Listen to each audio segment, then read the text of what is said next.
Did you know that Tito Jackson's actual name is Toriano Adero Jackson, if I'm saying that correctly? I did not know that his name was Toriano. I just thought it was Tito Jackson. Well, that is his name. Tito Jackson was born October 15th, 1953 in Gary, Indiana to Joseph and Catherine Jackson. He was the third of 10 children: Rebe, Jackie, Jermaine, Latoya, Marlon, Brandon, Michael, Randy, and Janet Jackson. And Tito is actually the reason why the Jackson 5 got started. So he was 10 years old and he was caught playing his father's guitar after he broke a string on it. After fixing the string, Joe demanded that he play for him. Once he was finished, Joe bought him his own guitar and convinced Tito, Jackie, and Jermaine to form a singing group. He was impressed with the vocals of Jackie and Jermaine. By 1964, Marlon and Michael Jackson both joined the group called the Jackson 5. Tito Jackson just passed away September 15, 2024 at the age of 70. And when we found that out, it was like, oh no, because the Jackson family is, a legendary family. And when we lost Michael Jackson, the star of the family, on June 25th, 2009, that was already horrible. And they have lived so long, like even the mother, Catherine, I think she's 90-something and she's still alive. So, and I think the father passed away some years ago, but to find out that Tito passed away, it was like, oh no, because, we know that we're coming to the end of an era. Tito Jackson has 3 older sons who came out to speak after the passing of their father, and this is what they had to say. Taj Jackson is speaking out on his incredibly difficult road ahead following the death of his father, Tito Jackson. Taj, Tito's eldest son with ex-wife Dee Dee, paid tribute to his late dad in an emotional Instagram post shared on Monday, September 16th, one day after the Jackson 5 musician died following a medical emergency in New Mexico at the age of 70. The truth is, I am not okay, and I don't know if I ever will be. My dad and I shared the same name, Toriano Adero Jackson, and people often call me his twin. He was the man I've looked up to my entire life. My father, my hero. Taj, who with his younger brothers TJ and Terrell formed the band 3T, wrote that above Tito's musical talents, he was most admired by his genuine humbleness and humility, and that he had regular hobbies outside of his superstardom, like coaching baseball, fishing, and working on vintage cars. Taj, 51, also addressed the drowning of the death of his mother, Dee Dee, in 1994, and also the death of his uncle, Michael Jackson, in 2009. When my mom passed, I had to stay strong for my 2 younger brothers. When my uncle died, I remained strong for my 3 cousins. I don't know how much emotional strength I have left, he wrote. All of your love let me know I will survive this nightmare, but I will definitely need to lean on you from time to time and welcome your continued support. Our father was an incredible man who cared about everyone and their well-being. Some of you may know him as Tito Jackson from the legendary Jackson 5. Some of you may know him as Coach Tito, or some may know him as Papa T. Nevertheless, he will be missed tremendously. It will forever be Tito time for us. Please remember to do what our father always preached, and that is love one another. We love you, Pops. On September 15, 2024, Jackson suffered a heart attack and died at the age of 70 in Gallup, New Mexico. Jackson was on a road trip with his business partner, Terry Harvey, to transport Jackson's antique cars from California to his new residence in Claremore, Oklahoma, when he began sweating and complaining of chest pains. Gallup police stated that they were alerted to Jackson's being in need of medical attention near a mall before he was taken by ambulance to a local hospital where he was pronounced dead. Rest in peace to Tito Jackson. The reason why I'm even doing this video is because actually I was going to do a video on Tito Jackson, ex-wife Dee Dee, who they said was found mysteriously floating in a pool back in, I think, the early 1990s, if I'm not mistaken. And the reason why I found that out is because in late January of this year, I was on Tubi. Y'all know Tubi, and Tubi be having a lot of throwbacks. And I seen a reality series, a reality show that had Tito's sons on there, TJ, Taj, and Terrell. Now, first of all, I didn't even know he had sons, and then I didn't even know that they had a reality series, that the any Jackson children had a reality show. So I watched it, and on that show they mentioned their mom, and then there went my research, because y'all know I'm nosy. So this is so when Tito passed away, I was like, oh, wow, isn't that something? I was actually going to do a story on them anyway, so let me just pull up the story. So let's get into it. This is coming from an article written in 2017, and it says, TJ, Taj, and Terrell Jackson remember vividly the moment their mother, Dolores Dee Dee Jackson, died in 1994. The sons of Tito Jackson, who then was 63 years old, said that their mother died before they could reach the hospital. I just had a sixth sense in my head, as if I knew already it was terrible. And I knew already that my mother wasn't with us, TJ said. It was just a nightmare. It's like a kid's worst memory. Dee Dee, 39, was found in the pool of her boyfriend, Don Bohanna, if I'm saying that correctly, in his Ladera Heights, California home. 4 years after her death in 1998, Bohanna was found guilty of second-degree murder in Dee Dee's death and was sentenced to 15 years to life in prison. He spent 19 years in a California prison, and as of 2017, he was still in jail. Michael Jackson's brother told 2020 that his ex-wife's death was the coldest day of our lives. His son said, "Mom is dead," Tito said. "It was just a sad moment, you know. It was just horrifying." Tito and Dee Dee were students at Fairfax High School in Los Angeles, where they met. They married after they graduated in 1972, but divorced in 1993.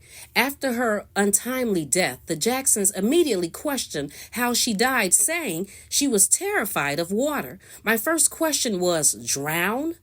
What was she doing in the water?" Tito said. "You know, because Dee Dee and I, neither of us swam." Tosh agreed, adding, "That didn't line up with anything that we believed in knowing our mom and knowing how much she feared the pool." Tito revealed he remembered bruises and the damage on her body made him suspect there had been a fight, saying, "It points to a murder to me in the first degree." The Jacksons said they believed a dispute over money led to Dee Dee's death, alleging Bohanna killed her in a rage after she refused to help him. "She was a Jackson, and that's what he knew," Tito said. Bohanna, now in his 80s, has since denied that he killed her, saying she was comfortable swimming in his pool. Bohanna has been denied parole 4 times, with Dee Dee's sons opposing his release each time. TJ told 2020 he would no longer object to his parole at this next hearing.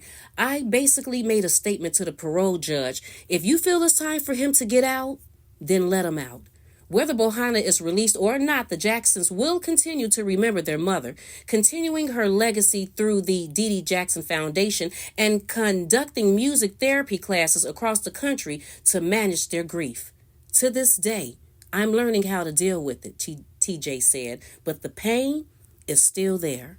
Before Tito Jackson's sons decided that they didn't want to say anything to the parole board in 2017, in 1995, they filed a lawsuit, and this is what it says. Michael Jackson's nephew filed lawsuit over mother's death.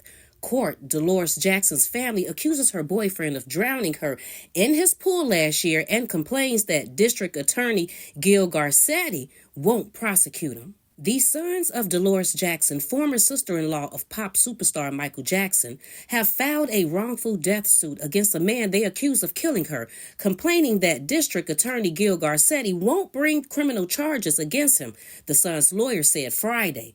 The dead woman's family is also asking the state attorney general to take over the investigation from the Los Angeles District Attorney's office. He contends that the district attorney won't prosecute because he still harbors a grudge against Michael Jackson over a child molestation case. Oxman filed the suit Friday against businessman Donald J. Bohanna, Dolores Jackson's boyfriend, who covered her body from his who recovered her body from his Ladera Heights swimming pool in August 1994. Sheriff detectives at first said Jackson's death appeared to be an accidental drowning, but Garcetti's office reopened its investigation in November after coroner's officials produced new evidence they said showed that Jackson, 39, might have been the victim of an assisted drowning. The case remains open, but so far, nobody has been charged. Jackson's family alleges in the lawsuit that Bohanna beat Jackson and drowned her in the pool because she refused to bail him out of financial troubles. He needed money and she said no, and we believe that's what the fight was over, said Oxman. Bohanna and Garcetti's office declined to comment on the allegations against them. The state's attorney general's office said Oxman's request had not yet been received. Because Jackson died while Bohanna was in bankruptcy, the suit was filed in federal bankruptcy court. It asked that a federal judge rule that Bohanna caused Jackson's death, which would give her children the right to make claims on his assets. Jackson was married to singer TITO Jackson for 16 years before they divorced in 1988. The lawsuit against Bohanna was filed on behalf of the couple's children, Tariano Jackson, 22, Terrell Jackson, 20, and Tito Joe Jackson, 17. Catherine Jackson, mother of Michael and Tito, and the executor of Dolores Jackson estate, is also named as a plaintiff. The lawsuit alleges that Bohanna assaulted Jackson over a 4-hour period and killed her by holding her head underwater in the swimming pool, then dialed 911 and told an emergency operator that someone had fallen into his pool. In the document, which specifically alleges wrongful death, assault, and battery, the family seeks unspecified punitive and compensatory damages against Bohanna. Oxman said Jackson's family has also asked State Attorney General Dan something to assign one of his attorneys to prosecute the case and to investigate possible malpractice on the part of Garcetti. In a 9-page memorandum sent along with a letter dated August 22nd and other documents, Oxman alleges that a conflict of interest exists because Garcetti was embarrassed when accusations of sexual misconduct made by a teenage boy against Michael Jackson in the summer of 1993 turned out to be unfounded. The wasted investigation by Garcetti's office does not justify allowing Dolores Jackson's killer, who literally beat her to death, to walk the streets of Los Angeles, Oxman's letter argues. We are disturbed at the retaliatory actions of the Los Angeles County District Attorneys directed at the Jackson family in refusing to prosecute Bohanna. The coroner's report made public in November says that Dolores Jackson died of asphyxia, if I'm saying that correctly, due to or as a consequence of drowning, alcohol intake, and blunt force trauma injuries. According to Oxman, after Jackson's death on August 27th, as many as 58 cuts, bruises, and abrasions were found on her body. Oxman also contends that sheriff's investigators recommended to prosecutors that murder charges be filed against Bohanna for allegedly drowning Jackson, a woman who friends and family members say would never enter a pool because she did not know how to swim. Bohanna, who has had his share of financial problems in the past, gained fame a few years ago when he opened the first sit-down restaurant in the Watts Willowbrook area since the 1965 Watts riots. But 2 years after the Denny's restaurant opened, Bohanna was ousted as manager, and executives of the Denny's chain took over the business, claiming that Bohanna had never made a payment on a $735,000 low-interest loan he used to build the restaurant. Bohanna had also purchased the troubled California Life Insurance Company in 1982, but in 1988, the company was placed in conservatorship by the state, which declared the company insolvent. In August of 2017, Don Bohanna, whatever, he did an exclusive interview, and this is what he had to say. He said, "Hell will freeze over before I admit something I didn't do." Bohanna, now in his 80s, and having spent 19 years in prison, is preparing to petition the Los Angeles County District Attorney's Office 2-year-old conviction review unit in hopes of having his conviction overturned. In 1994, he was a 59-year-old divorcee when he met 39-year-old Dolores Dee Dee Jackson. He lived an upscale lifestyle, owning luxury cars, a plane, and a boat. An LA businessman, Bohanna was handsome, wealthy, and successful, making his fortune running hospitals and insurance companies. He hobnobbed with politicians and celebrities, but was also community-minded, opening a Denny's in Watts, the first sit-down restaurant in the neighborhood since the riots of 1965. Dee Dee Jackson was a divorcee herself, after ending her marriage to TITO Jackson, a member of the famous Jackson 5 and the father of her 3 sons, Taj, TJ, and Terrell. On the night of August 26, 1994, she was with Bohanna at his home in the exclusive Ladera Heights neighborhood of Los Angeles County. The two had been dating for 8 weeks. It was 11 p.m. and the two were alone, finishing a late dinner and spending time together. Bohanna was drinking wine, Dee Dee Jackson rum and coke. It was very, very hot, unusually hot in LA at the time. We'd go out, sit by the pool, have a couple of drinks. Dolores would sometimes have a cigarette. It's very romantic, he said. Hours later, around 3:30 a.m., though Bohanna was on the phone with the 911 operator, as he told 2020, the two had ended up in the hot tub. Dee Dee Jackson, he said, then swam over back and forth in the pool when he noticed that she seemed to be in trouble. Bohanna says that's after a series of desperate attempts. He managed to get her out of the deep end of the pool, 15 feet of water. I jumped in, put my arms around her, and then flipped her out of the pool, he said. At that time, I started doing CPR on her. After he called 911, emergency medical personnel arrived. An unresponsive Dee Dee Jackson was transported to a hospital, but doctors later pronounced her dead. An autopsy report showed that her blood alcohol level was 3 times the legal limit for driving.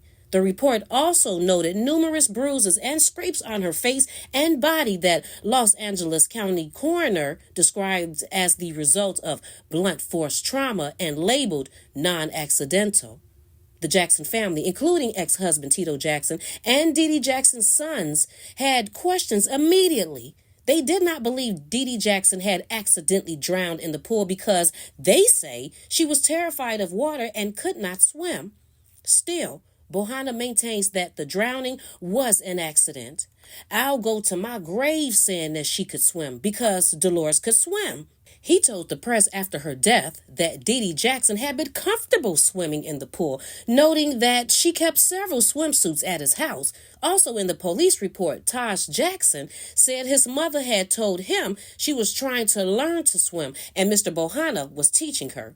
Bohanna also told the press that the bruises found on her were the result of his desperate, drunken efforts to rescue her with the pool pole. In November 1994, Coroner Posey ruled the manner of her death undetermined, and for 2 years, the district attorney's office took no action. So, the powerful Jackson family hired lawyer Brian Oxman, who waged a media campaign to get Bohanna charged in Dee Dee Jackson's death. He also filed a wrongful death suit against Bohanna on behalf of the 3 sons. In the lawsuit, he claimed Bohanna was bankrupt and deeply in debt. Oxman theorized that Bohanna had turned to Dee Dee Jackson for help. She had become furious that he asked her to bail him out, and a fight had soon followed. However, Lori Jones, the deputy district attorney who built the case that led to Bohanna's being charged, says there is no proof of that theory. Oxman also claimed police reports showed Bohanna's having a history of violence against women and told the press that police had responded at least a dozen times to 911 calls made from his house by past girlfriends. But the lead investigator told 2020 that police records that there were only calls about noise complaints and that none of Bohanna's past girlfriends said that he had been abusive.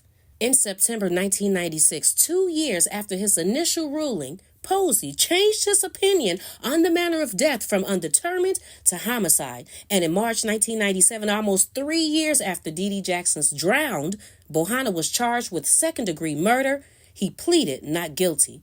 It was clear to me that this was a typical innocent accidental drowning in which two people were drinking a lot and one of them drowned, Baden told 2020. I think there's no evidence of homicide, Baden said. Some of the bruises noted on Dee Dee Jackson's face and body were trivial injuries, often caused by rescue attempts and entirely consistent with the attempts to get her out of the pool. He also said that many other bruises were consistent with something else. She had a very diseased liver from drinking, Baden said. She's gonna bump into things and get a bruise when others might not have.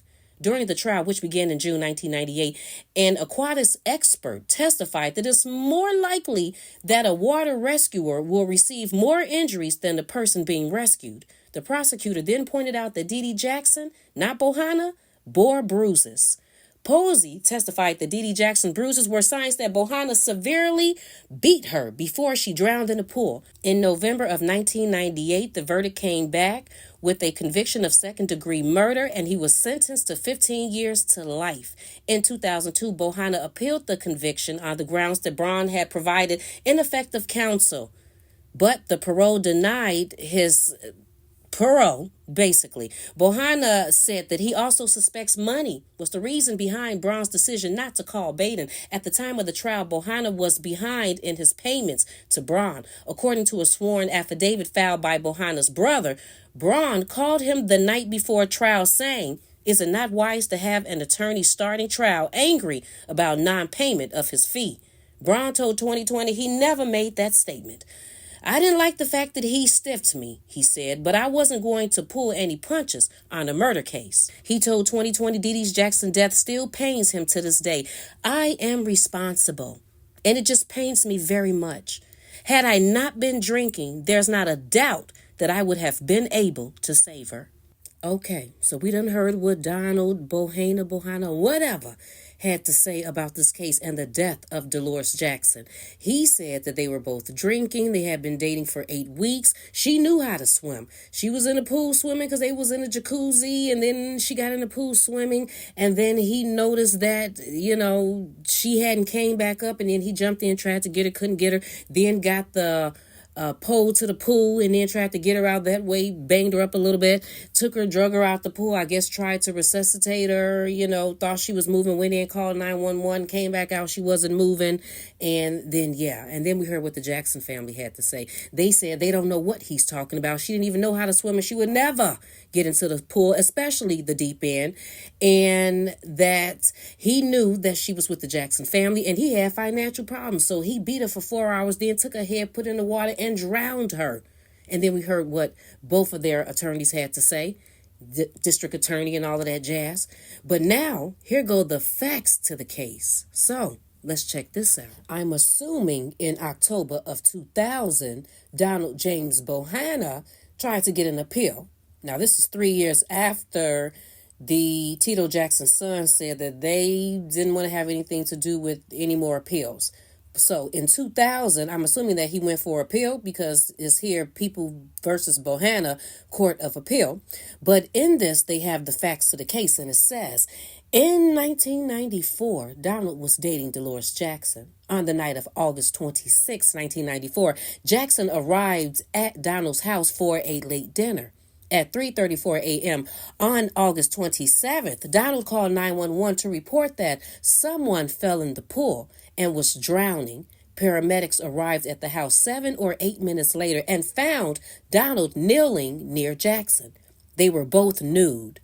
Jackson was lying on her back with her head and neck propped up against a tree several yards away from the pool. She was not breathing and had no heartbeat. Although the area underneath Jackson was wet, her skin was dry and cool to the touch, and her long hair was damp rather than wet. Jackson expelled a large amount of water and alcohol when a paramedic administered the first CPR compression. This indicated to the paramedic that no prior attempts had been made to resuscitate Jackson. Paramedics remained at Jackson's house for about 30 minutes as they attempted unsuccessfully to revive Jackson. During this period, Donald went into the house to dress. He made at least 2 telephone calls before the ambulance left to take Jackson to the hospital. One of the paramedics testified that Donald had a lost expression on his face, appeared to be in a state of disbelief about what had happened, and seemed concerned about Jackson. Two others described Donald as nonchalant and unemotional. Los Angeles County Sheriff's deputies arrived at Donald's home at about 4:05 a.m. One deputy said that Donald was drunk and described his demeanor as belligerent and uncooperative. Another testified that Donald did not appear to be intoxicated and that he was dazed and withdrawn.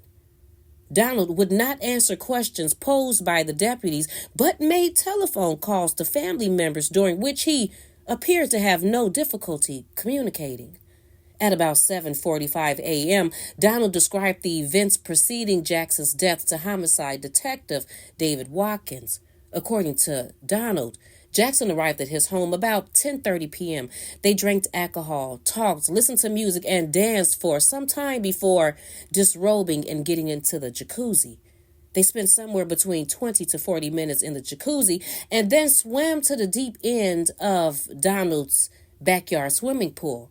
Donald eventually got out of the water and sat at a table while Jackson continued swimming. After Jackson swam to the deep end of the pool, she touched the pool light and turned to swim back towards the jacuzzi. Donald noticed that Jackson was struggling under the water. He dove in to help her, but she resisted. He was not able to bring her to the surface. Donald got out of the water and retrieved a pool pole. He extended the pole to Jackson so she could grab it. She did not. Donald realized the pole was too short and dropped it in the water. He got another longer pole with a leaf net attached to the end. Donald tried to get Jackson to grab the pole, but she did not. At this point, Donald called 911. After giving his address, he ran back outside. Donald noticed that Jackson was no longer moving and was motionless at the bottom of the pool. He dove in again, put his hands underneath her arms, picked her up so that she was facing him, and swam to the surface of the water. Donald placed Jackson on the deep end deck. He did not describe how he got Jackson's body out of the deep end of the pool. In that part of the pool, the water is 8 feet, 7 inches deep. After Donald placed Jackson on the deck, he rolled her onto her stomach and pushed her lower back in an effort to resuscitate her. When that failed, he rolled her on her back and applied pressure to her stomach. He also put his mouth on hers to try to suck the water out of her lungs. Donald was trying to resuscitate Jackson when the paramedics arrived. He did not answer questions because he was frightened. Donald said Jackson was a strong swimmer and had no idea why she drowned. William Richardson, a retired lifeguard and expert in water safety, testified that an unconscious person retrieved from a swimming pool would have scratches on the buttocks and hips and probably bruises on the wrist. Jackson had no such wounds. In Richardson's opinion, her recovery from the pool could not have occurred in the manner described by Donald. One of the paramedics agreed that it is almost impossible to lift an unconscious person onto a pool deck when the rescuer is in the deep end of a swimming pool. While they were working with Jackson, the paramedics noticed that she had numerous bruises on her upper chest and breast, a torn earlobe, and a laceration on her shoulder. An autopsy concluded that these injuries and many other bruises and abrasions were inflicted by blunt force trauma less than 4 hours before Jackson's death. Jackson also had multiple lacerations to her lips and tongue and a black and white eye. There were several small scratches on her face and chin, and she had traumatic injuries to both the left and right sides of her scalp. Both of Miss Jackson's eyes had hemorrhages indicative of suffocation. She had a blood alcohol level of 0.22% at the time of her death. The physical injuries were not sufficient to cause Jackson's death, but could have rendered her unconscious. The injuries were consistent with Jackson having been beaten. They were inconsistent with injuries sustained during the rescue or resuscitation efforts described by Donald and the paramedics. Her bruises and scalp wounds were not consistent with having been hit by the pool poles. Jackson did not have washerwoman skin or wrinkling of the skin or the hands. The forensic pathologist said that wrinkling occurs after hands are immersed in warm water for 15 or 20 seconds, 15 or 20 minutes. If a person died while in the water, the washerwoman's skin would remain after death. Jackson's 3 children, her close friends, and other family members found Donald's account of her drowning extremely unlikely. According to these witnesses, Jackson could not swim, had a morbid fear of water, and refused to enter a swimming pool or even to wade in the ocean. She would very rarely sit in a jacuzzi. Jackson's eldest son testified that a few weeks before her death, Jackson told him that she was trying to learn how to swim and that Donald was going to teach her. She said that she stood on the stairs of the pool but did not say she swam. He believed that if Jackson had been swimming, she would have told him. Jackson's friend, Brenda Ritchie, testified in August 1994 they discussed taking swimming lessons together because neither could swim. Amy Weiner, Jackson's friend and hairdresser, testified that Jackson said she'd been going in the jacuzzi with Donald. Weiner noticed some bruises on Jackson's arm. Jackson told Weiner that she had been going into the pool with Donald and that the bruises were from Donald holding her up in the water. Jackson gave the same explanation to a friend, Peggy Rowe, when Rowe noticed bruises on Jackson's upper arms. At trial, Donald testified that Jackson could swim. He explained that Jackson was swimming underwater when he first noticed her struggling. He dove into the pool and grabbed for her arm but missed. He could not stay down, so he swam up to the surface and dove down again. He was again unable to rescue Jackson. So then Donald left the pool, got a pole and a leaf net. He held this out to Jackson, but then realized it was too short. So then he dropped it in the pool and then went over to the side of the house and then got another one. More than once, Donald got the pole underneath Jackson's body and began lifting her up to the surface. But she fell off. When he managed to drag Jackson up to the surface and over to the side of the pool, Donald placed his left elbow on the pool deck, slid into the pool, and then flipped Jackson over from the water until the deck. He attempted to resuscitate her, and when he thought he heard her breathe, ran inside the house to call the paramedics. Donald believed that Jackson's injuries were caused by the poles and that she may have hit her head when he put her on the deck. I would like to know how you all feel about this situation, and while you are letting me know, could you please like and share this video and subscribe to Genevas Closet if you haven't already done so right here on YouTube. And you can follow me on Facebook at Genevas Closet, and you can email me at genevascloset22@gmail.com. You all have a fabulous day, and I will talk to you later. Bye.